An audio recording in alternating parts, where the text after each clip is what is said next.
त्यांनी पेटवली क्रांतीची मशाल, म्हणून स्वराज्याचं स्वप्न साकार झालं. स्वाभिमानाचं स्फुल्लिंग चेतवलं गेलं आणि स्वातंत्र्याचा ध्वज दिमाखात फडकू लागला. पण हा झाला इतिहास. आता पुन्हा वेळ आली इतिहासाची पुनरावृत्ती करण्याची. क्रांतीची मशाल नाही, वणवा पेटवणे.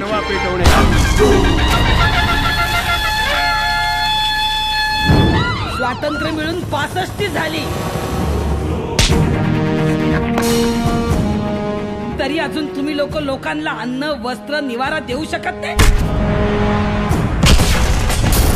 मी इतिहास घडवणार. हा, मी तयार आहे. ते म्हणतात ना, डोळ्यात नाही पाणी न गातोय टँकर मुक्त महाराष्ट्राची गाणी.